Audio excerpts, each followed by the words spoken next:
Hello, everyone, and welcome to our Catalyst Meditation pre-meditation talk. Today, it is on the concept of love your enemies.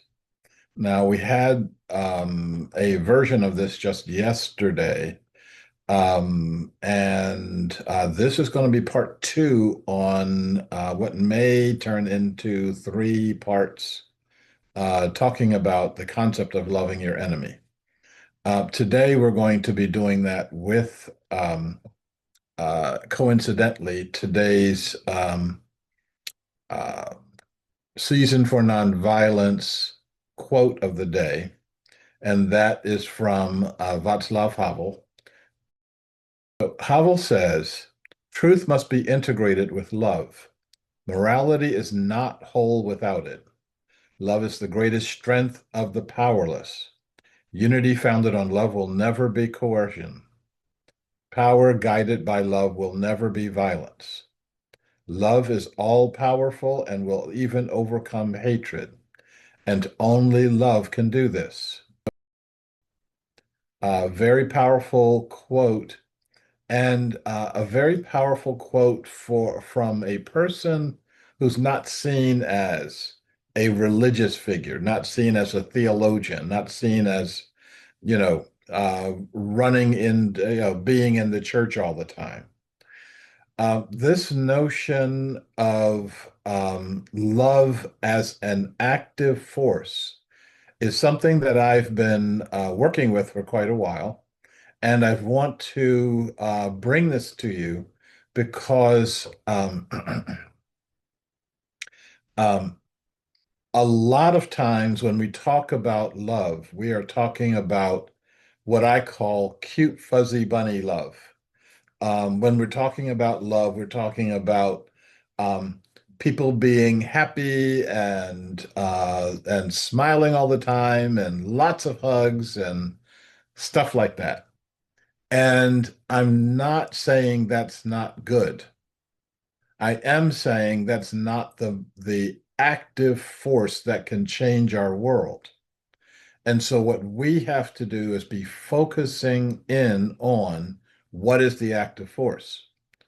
We have to be focusing in on how do we see ourselves, our actions during an average day? How do we see that as something that is can be an active force for change? So as I said earlier, this is going to be part two of something that may have three parts to it. Part one, I talked about yesterday about affecting the life of one person and maybe affecting the life of a second person in a different way. And I call one of them Sushi Man and the other one Hot Tub Man. And you should look at those videos. Um, Today, I want to talk about a couple of other instances where I had an opportunity, or I witnessed someone else having an opportunity to bring peaceful resolution through the application of love to a given situation. One of these things happened. Uh, I was doing a workshop, doing a week-long workshop in conjunction with my friend, the late Joanna Macy, and we were deciding how we wanted to do the workshop. And we decided to split the time right down the middle rather than both of us trying to talk at the same time. And we flipped a coin and decided that I would go first. So the people, this was at Hollyhock, and so the people at Hollyhock, we divided our 5 day week, and I got 2.5 days, and I got 2 days. Joanna got 2 days, and the middle day, we did something together. So after my 2 days, and we're in the cabin setting. Someone came to the cabin, my cabin door, and said, that she had been very affected by what I had said, that she was part of um, a lesbian underground movement, and that what they were going to be doing is killing men. And they were going to be killing men because men have caused all the problems of the world. And she was, after my presentations, she was uneasy about that and wanted to find out if I was willing to talk with her about it. And we wound up talking about an hour, hour and a half or so. And I believe that um, uh, through my talk, I changed her mind. I changed how she saw the world. And um, I think that well, I haven't seen any newspaper articles about mass murders of men, so I think that it changed the group's mind. Is it possible for us to love our enemies when the enemy has hurt you in a fundamental way? In the case of this particular woman, a man or men hurt her in a fundamental way, and she was going to get retribution against men. And that sounds completely reasonable and logical to your anger. And if you're talking to your anger like that, your anger's going to win. And that is going to do not, it won't do men any good. It won't change a single man's mind on anything and won't make you feel any good. It may be this temporary um, sense of gotcha. And that evaporates in no time flat and leaves you feeling as empty as you were before until you do it again, until you do it again, until you do it again. And that then becomes the cycle of your life. And that's the thing that we are being invited to let go of now. That's the thing that we're being invited to recognize that once you let that go, your perception of the world changes. Just it changes to something else. Um, that reminds me of a situation, the situation in the Mary Magdalene movie, um, where Mary Magdalene, traveling with Jesus, encourages him to go down to the creek where women were washing their clothes and speak to the women. It's like all the men are speaking to you, but you're not speaking to the women. So, um, and it's kind of funny when they get down there, he turns to Mary Magdalene and says, "What do I say?" And during that exchange, one of the women, and he's talking about love, and one of the women says, "Do you know how we are treated as women in this world? Do you have any idea of what we have to deal with, what we have to do, the indignities that we have to face that nobody in the system wants to do anything about?" And she goes on for a while. And my thinking when she's doing this is like, this might be a nice place to pull a miracle because she was running it down pretty well. And what he said was, How does carrying that pain around for you, how does carrying that pain make you feel? And she gave this startled look, like, he didn't deny that the pain was there. He didn't deny that her impression of pain was valid. But what does it mean for you to carry that around day after day, year after year? That pain, that the elements of that pain may have been 20 years old, may have been 40 years old. It may have occupied her entire life and shaped her life, shaped the anger that it shaped becomes a palpable force and becomes something that is that that she could let go of. But on the other hand, it's something that you can actually embrace your pain. You can actually believe that your pain is something that uh, is natural, is normal, and actually is an integral part of your identity. Um, and so this gets to my third part of my um, of this talk. And um,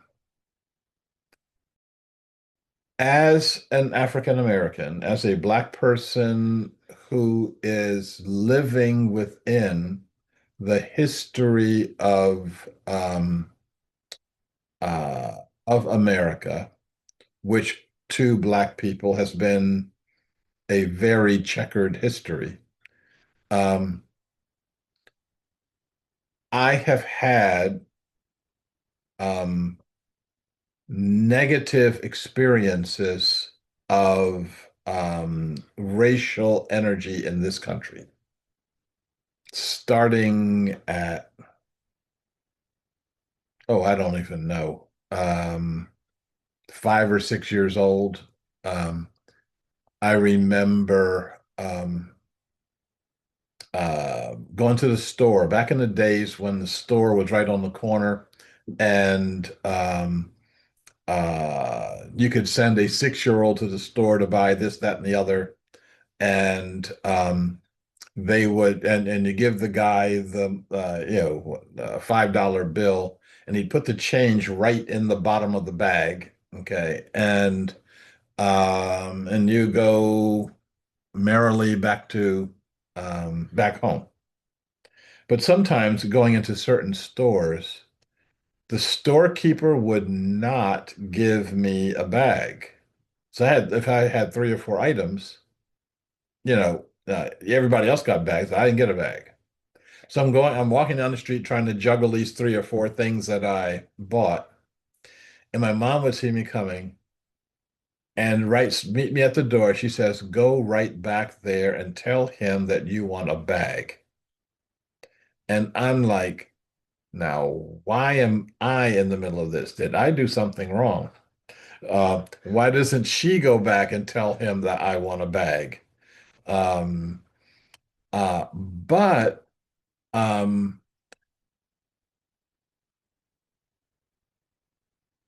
anybody could say, "Oh, he just forgot to give the kid a bag," or he got busy with another customer and didn't see it. There's a lot of excuses that roll around in your head. But my mom could pierce through all those excuses. I'll bet there wasn't a white kid that walked out without a bag, you know. And from that, other levels of indignities, other levels of pains, slight or large, would come up. Um,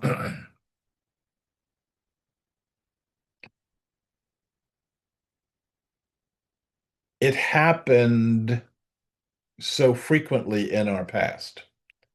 It happens so frequently in our present that it becomes a way of looking at the world.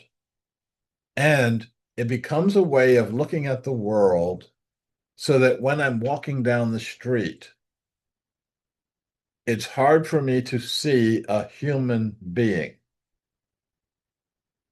I see a white guy or a white woman or a black guy, or I start compartmentalizing my life, and then um,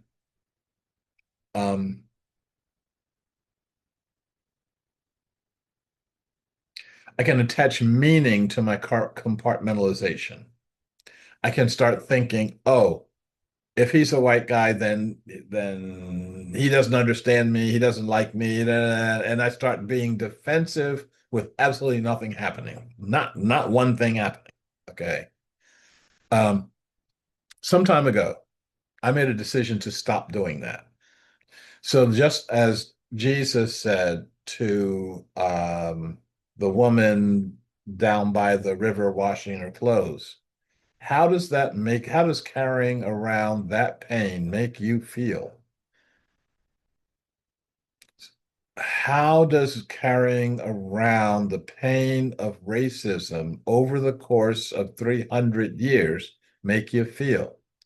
Well, I can tell you, it makes you feel lousy. And as soon as you let it go, you can feel your spirit start to rise. Now, here's a really interesting question. Do you want that spirit to rise? What if you have allowed an identity that is based on your pain? What if you've allowed an identity that is based on you not being good enough? What if you allowed an identity that is based on somebody is going to do me wrong because of the color of my skin? Well, I would say that number one, there's an awful lot of wonderful experiences that you've screened yourself away from because you are waiting for somebody to dump on you. Um, I remember the first time when I didn't feel that energy. Everywhere I've gone in the United States, I've felt the energy of this oppressive energy that is just so much in the background. It just feels like normal. Um, I, for some reason, I went up to Halifax, Nova Scotia for something, probably a conference or something like that. And I was there for several days. I was actually interacting with the Black community up there. And it was unlike anything that I had ever felt before. The Black community in Halifax had a definite starting point. During the American Revolutionary War, the British told the African slaves that if we win, we will free you.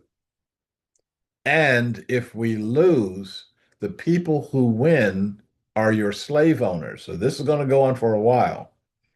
So there were a huge number of African Americans who chose to fight for the British.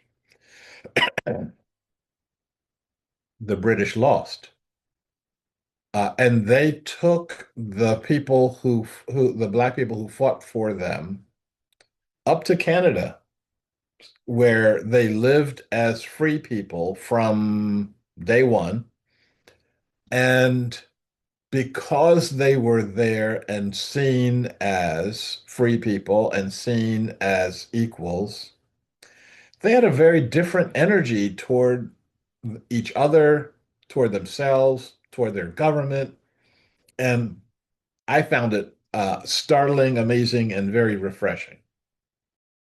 What can we do about this?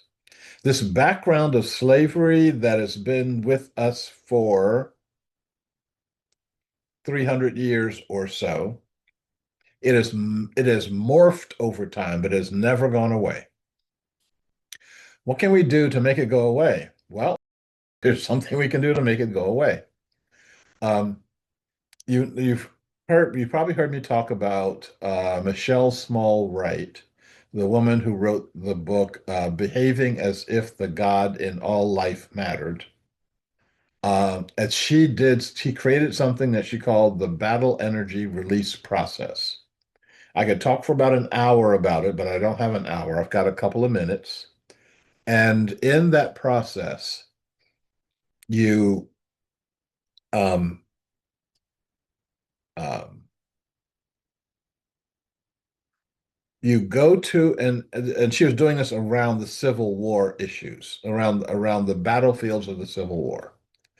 That these horrible exchanges between people would take place, death and destruction. And nature was holding this energy, um, and the energy needed to be released.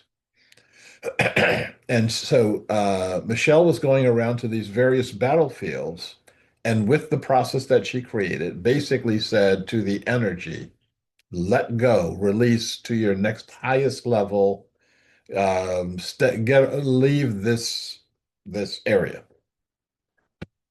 And it worked.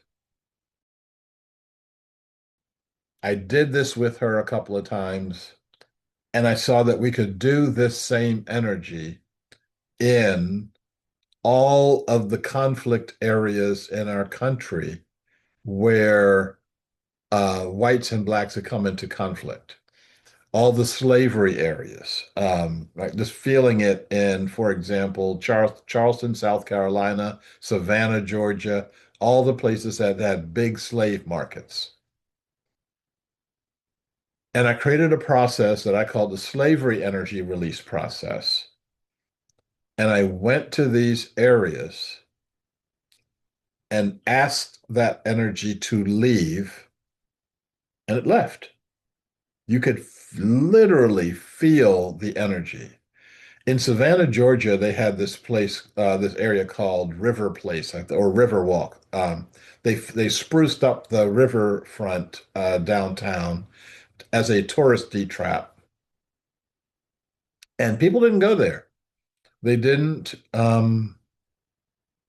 It's the river stayed a place where people tended to avoid. White people avoided it, and black people avoided it. You could feel the decades of slaves of human beings being bought and sold in this area, and it stuck to the stones. I mean, literally, it was not something you could scrub off. But you, me, a person, could go there and change the energy. And then I started thinking, like, okay, I can change this energy. Should I? Is it mine to change? I didn't live in Savannah, Georgia. I wasn't from Savannah, Georgia. That's not my location. Um, and I believe that this is something that we can do as human beings, but we have to get the right cocktail of human beings to do this. This is not the job of white people alone.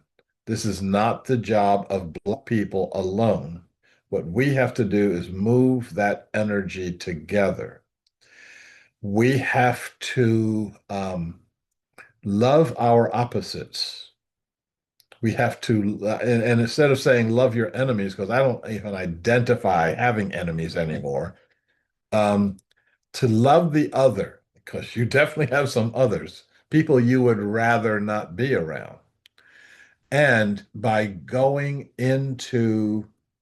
um, uh, into yourself and clearing that energy, into each other, the people you're working with, and clearing that energy, and going into the places where that energy is being held in our history, held in the nature that was witness to those energies.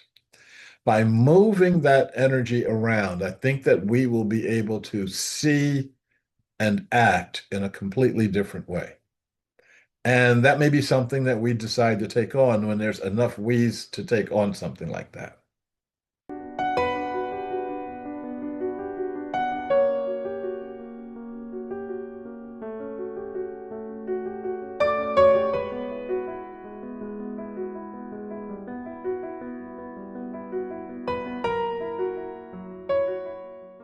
Two things that's feeding me um, is Bible research. And, you know, I mean, I read the Bible a couple of times. I really wish I had this research so that I could um, determine in advance what not to listen to. I read all the begats, and I was like, I'm sure there's a point in this, and I was wrong. Okay, and so there's this thing on YouTube of it's going through every book of the Bible and digesting it in 8 minutes. And I think it's being serious about it. It's not like snarky. The uh,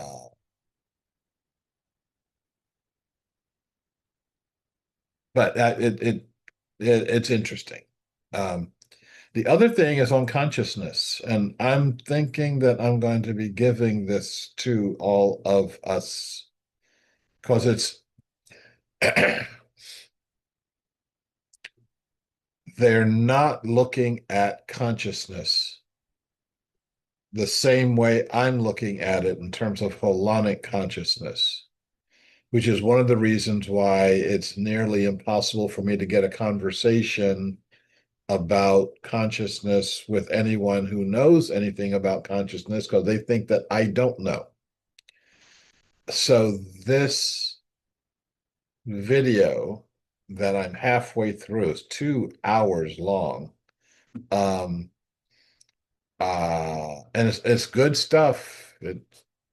And I'd say he's about 60 to 70% where I am. Still hasn't let go of some constructs that keep us from understanding what's actually happening.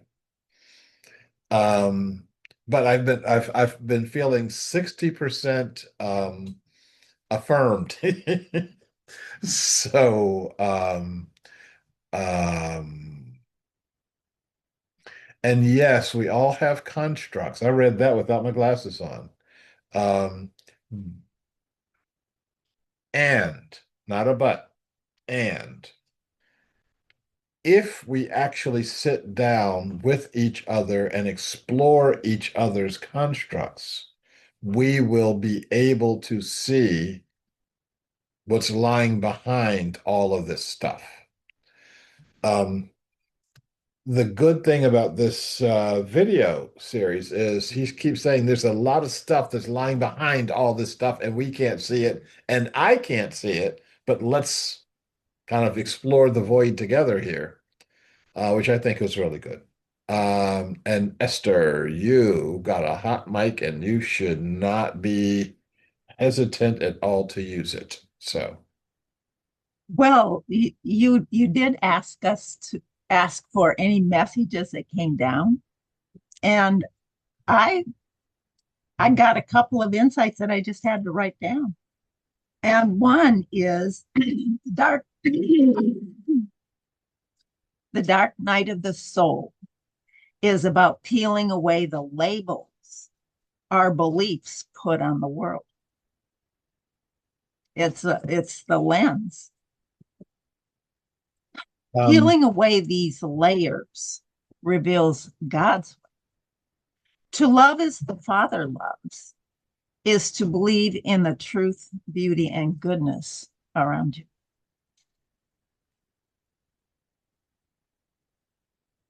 Um, since you write so fast, into the chat, I'm going to invite you to do that. I got good pieces of that, but I'm going to invite you to load us up here. Um, um, in a way, I was talking about that during the talk part of today, and how um,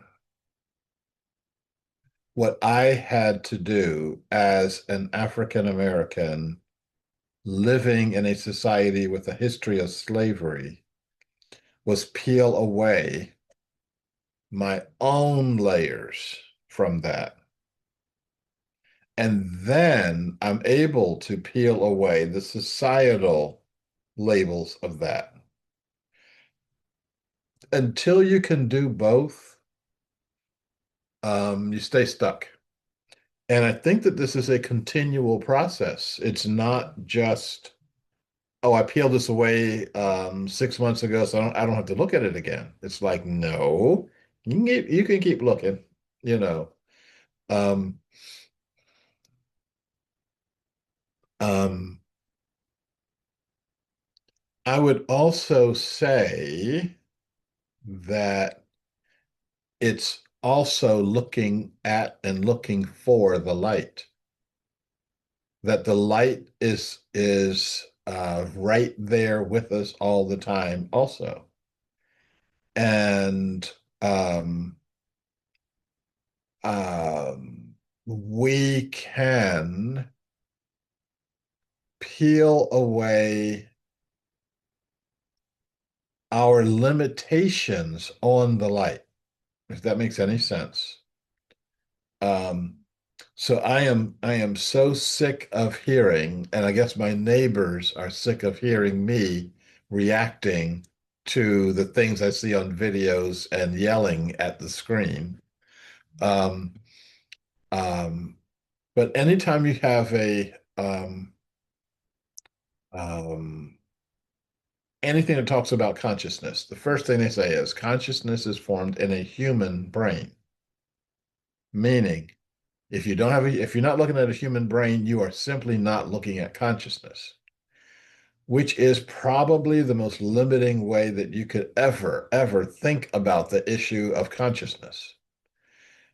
And I mean, I want to find like who's the first person that said that so you can slap them, you know, and not slap them hard, just slap them awake, like okay, time to wake up now.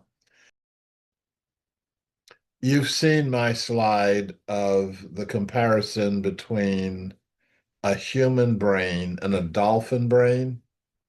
You you don't have to spend 10 seconds looking at it other to know that the dolphin's brain is bigger, it has more folds in it, it is denser, and it has four lobes. We only have three. We can't imagine what the fourth lobe does. Now, because we are so arrogant, we say, oh, yes, of course, we know what your fourth lobe does. But how could you when you don't have the equipment to even begin the process of developing the capacity to understand? It has four lobes. We only have three. We can't imagine what the fourth lobe does. Now, because we are so arrogant, we say, oh, yes, of course, we know what your fourth lobe does. But how could you when you don't have the equipment to even begin the process of developing the capacity to understand?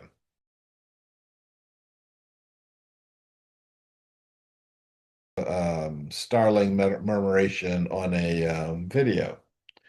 And it said, starlings do this as a finding food and as a mating ritual. And it's like, how the heck did you know that? Did you ask any of them? You know, did you see directly after murmuration, they're all up in the trees getting down, Uh, or this this group of starlings gets more food having a murmuration than this group of starlings that didn't have a murmuration. So the peeling away of the layers, one of those layers is arrogance. Um, the notion that we know anything, not every we act like we know everything, but the notion that we know anything is uh, is interesting. Okay. I had a talk with my daughter, had an interesting talk with my daughter. She asked me, what do I stand for? And she said, I think you know. I think I know, but there's one thing about knowing, and it's another thing about asking. So um, she was saying that the others in the family had words like grace and love and faith. So she said, like, okay, what is it? What is the word that you stand by? And I'm looking over this pile of books that I wrote, and I know that the common theme there is inclusivity. And so I said inclusivity, but my immediate thought was that word's too long. I need one of those pithy ones like grace or love or, you know, um, not meta consciousness. Right. One So syllable, one yeah, syllable. one good hard hitting syllable there, Um, and Like God? um, you will recognize that I rarely, if any time, mention God. And I follow Václav Havel's formulation. He said, I never mention God as a courtesy to God. He said, every politician who has no idea of what God is doesn't want God to be in their life at all. All they want is their own ego. But they take their ego and they put the little um clothes on their ego and they call it God, and then they go and force it on the rest of the world. Okay. Um and That's only a concept. I mean, that's only a concept. it's not even a It's a decent. perception, actually.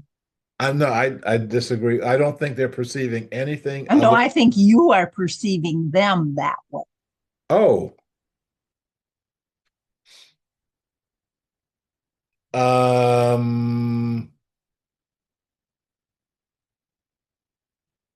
I'm definitely perceiving them that way.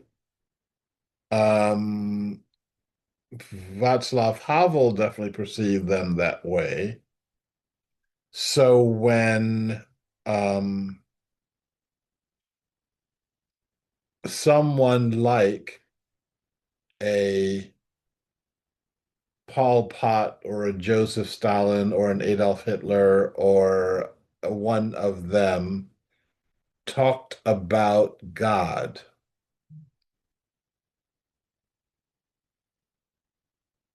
um, I can say, I don't know what you mean, but I mean something very different. And if what you believe in is God, then what I believe in is something else. Okay. And I think that that is um,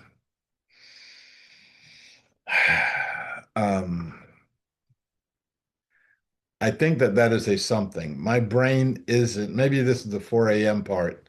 My brain isn't working that swift right now. Um, but um, uh, when I look at um,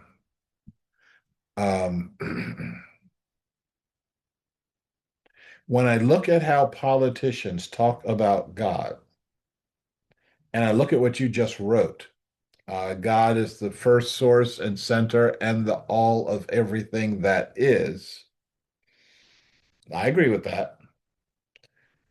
When I see the average politician saying, um, as I actually witnessed Trump's swearing in ceremony of that he swore to God that he was going to faithfully execute the Constitution of the United States and da, da, da, da, da. You could see on his face that he had no idea that what he was talking about, and he didn't care that he knew what he was talking about. That his statement of a few months ago, a couple months ago, of he can do anything he feels like doing, and there's nobody to stop him. That was his concept of the world. That was it on his first election inaugural day. That was it on his second inaugural day. And um, my ability to see, There are forces bigger than him at work, and many people are seeing what you're seeing. And I think that is something worth taking heart in, because we all see that there's a better way. And he is the embodiment of that, you know, when a society gets to that point of ripeness, to where it's just at the verge of rotting, Mhm. that a change is happening. And we've talked about that for a long time. But now we have it on our screens. And we're really shifting from a centralized media that tells us all what to think and how we should be, to a um, very medium.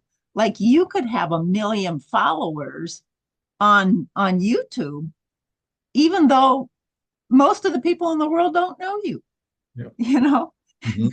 it's it and that can be true for many people, because interests can overlap and whatnot.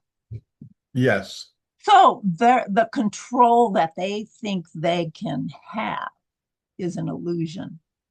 And the fact that the media is breaking up like it is, and people are recognizing that there is reality beyond our political uh, scheme. Yeah.